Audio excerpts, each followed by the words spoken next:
Percy was working in the coal mines. He was feeling bored and lonely, with only two cars for company. "Cheer up, Percy," said his driver. "Sir Topham Hatt has told me that we must be here again tomorrow. We've just got to make the best of a bad situation." "I'll try, sir," sighed Percy. Next morning, the freight car started teasing Percy.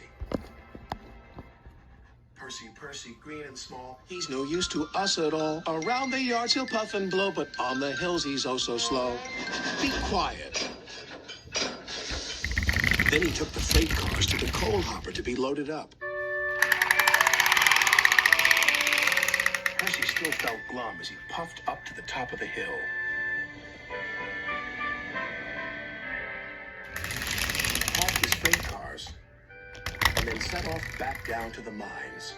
Not even the cheerful sight of Bertie the bus could bring a smile to Percy's face. "What's the matter, Percy?" asked Bertie. "Nothing exciting ever happens. That's the matter," sighed Percy. "It's just coal, coal, coal, and cars, cars, cars. I'm bored, bored, bored." "Excitement is surprising," observed Bertie. "You never know when it'll happen. Otherwise, it wouldn't be exciting. Toodle peep." "It would be surprising if something surprising happened," muttered Percy. Later, he stopped by the water tower for a drink. "Hello, Percy. How are things?" asked Toby. "Boring." "Well, why not have a few fast spins on the turntable? You'll like that," said Toby. "I think it'd just make me giddy." Percy's driver interrupted. "Stop gossiping, you two. Cheer up, Percy. You'll soon know more about cars than any other engine." "That'll be exciting," called Toby. The freight cars were still grumbling, and there was more of them than ever. "You're much too small to pull all of us. We want another engine or we'll be struggling up the hill all night." "All night, all right. You can puff and blow, but on that hill you're still too slow." Just slow yourself," stuttered Percy. "Temper, temper," giggled the cars. Percy decided to simply carry on.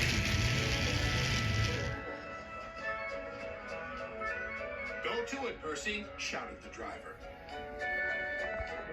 The freight cars were still joking. "Too slow. More power. Here all night. Tomorrow, too." "Be quiet," said Percy angrily. Then there was trouble. A coupling broke. "Surprise, surprise. Catch us if you can." "Oh, no!" cried Percy.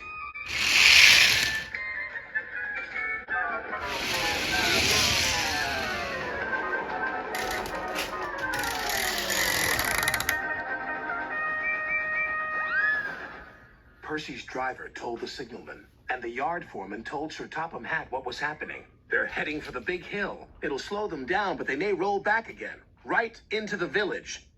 Then we'll just have to stop them, won't we?" The chase was on.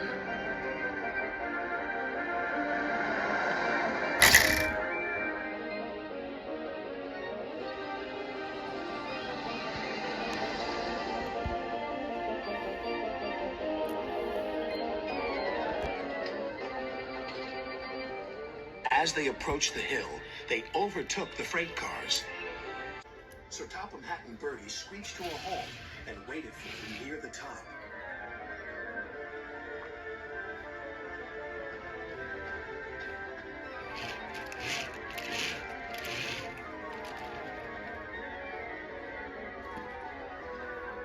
The hill slowed the freight cars right down to a standstill. Then the men quickly put wooden blocks behind their wheels so they couldn't roll backwards. The freight cars were now secure. Just then, Percy arrived. "Well, what did you think of that?" joked Bertie. "A good chase is always exciting." "It was certainly a surprise," decided Percy. "And you were right, Bertie. A really useful engine should never be surprised by surprise."